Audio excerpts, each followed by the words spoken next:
Ramiro, a grande pergunta é que ele consegue falsear tudo e passa disso como sendo uma verdade dele. Seja a transposição de São Francisco, a derrota que ele teve no Fundeb é vitória dele, a crise da pandemia, é dos governadores. Ou seja, ele continua com o seu gado fiel de 30%. É muito difícil com a máquina, com todas as canetas que tem, um candidato à reeleição, não chegar a um segundo turno. É muito difícil. Será que esta coisa dele pegar a mentira e fazer disso a verdade, e faz disso uma máquina de propaganda com as fake news, com o gabinete do ódio, etc., tanto que ele coloca o governo, o Ministério da Justiça e a AGU para tentar invalidar a cassação das contas de fake news? Porque será que isso é o calcanhar dele, a força dele reside nisso? O benefício de R$ 600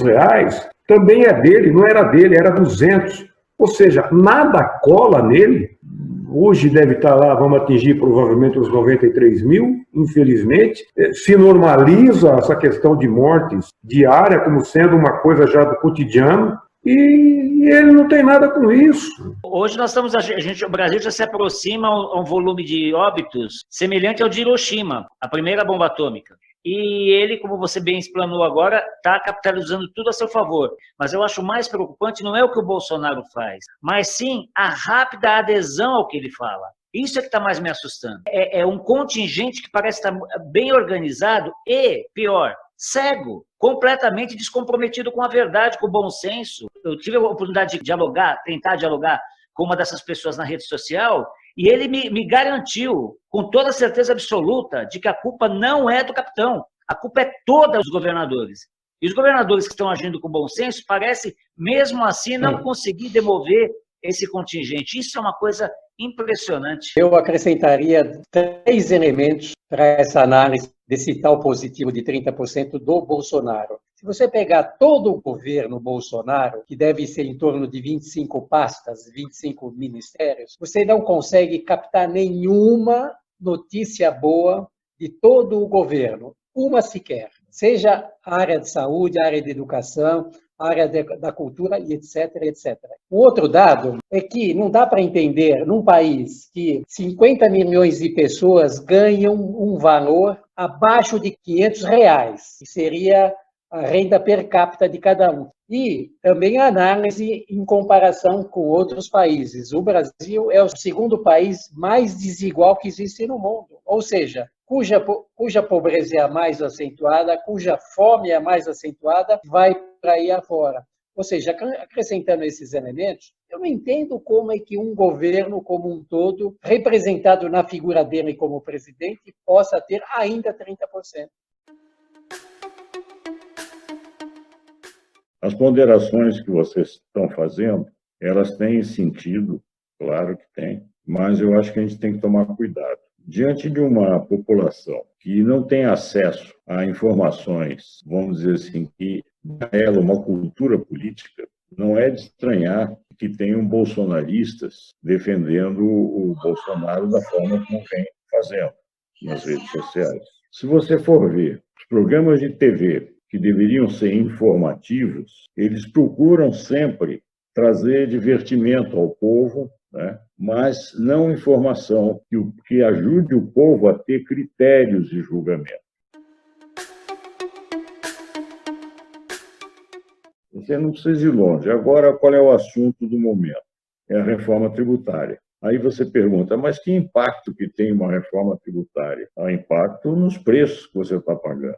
Tudo que você compra, você tem impostos em cima, aumentando o preço do produto. Ou seja, o seu poder aquisitivo fica diminuído por um sistema tributário que põe muitos impostos em cima do consumo. Agora, por acaso, a Globo, o SBT, né, a Bandeirantes, ou mesmo a Record, esclarecem isso ao povo? Não. Eles ficam falando que tem que simplificar o sistema tributário e dando a entender que simplificar o sistema tributário vai reduzir impostos. Mas não é nada disso que vai acontecer, as pessoas sabem.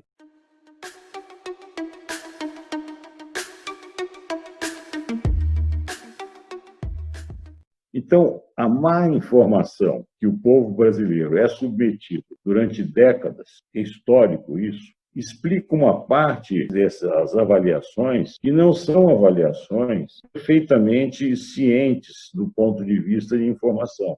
Então, uma parte da crítica que a gente está ouvindo, a parte de vocês, tem uma justificativa na má formação política. Se você estivesse na Europa, você teria um outro tipo de informação. A população é mais bem informada pelos meios de comunicação e aí sim ela tem uma possibilidade de uma participação política mais completa.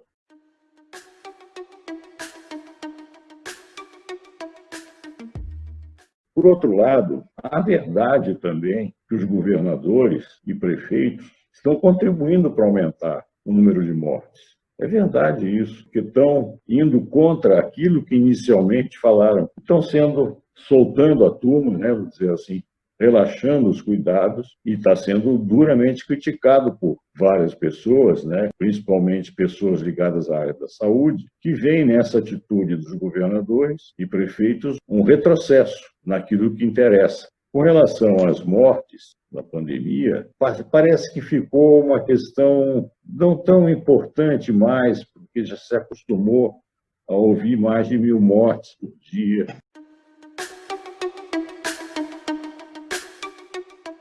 Eu estava colocando na página que o maior desastre ambiental que o Brasil já teve foi o rompimento da barragem de Brumadinho, que deixou, entre mortos e feridos, 261 pessoas. Se você divide 90.000 por 261, nós temos mortes causadas pela pandemia, o equivalente a 320 Brumadinhos. É uma coisa impressionante e vai continuar. Nós devemos ter mais de 200.000 mortes, porque não está havendo um retrocesso, está havendo um platô, está agora subindo para 1.300 mortes por dia. E se continuar esse relaxamento, as coisas vão se complicando. E aí sim é que vai ser uma situação que pode se tornar incontrolável. Essa é a preocupação.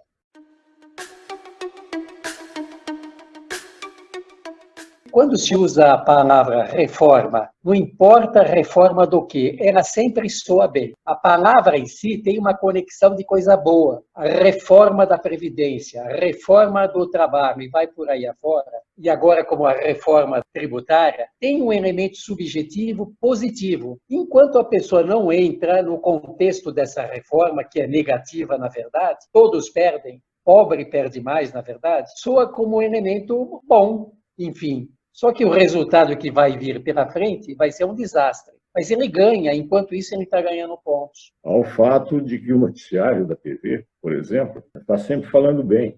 É reforma, então é coisa boa. Não vem assim, vai fazer a reforma. O que significa isso para a sua vida?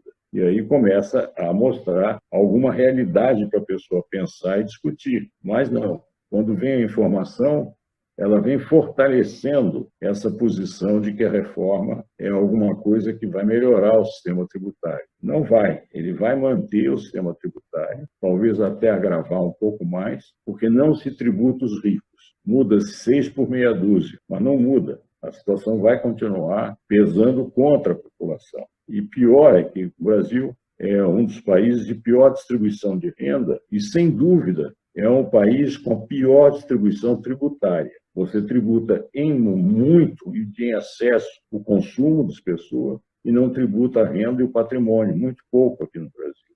Você tem toda a razão, Wanderlei. Falou em reforma, é coisa boa, não é? Não é. Necessariamente não é.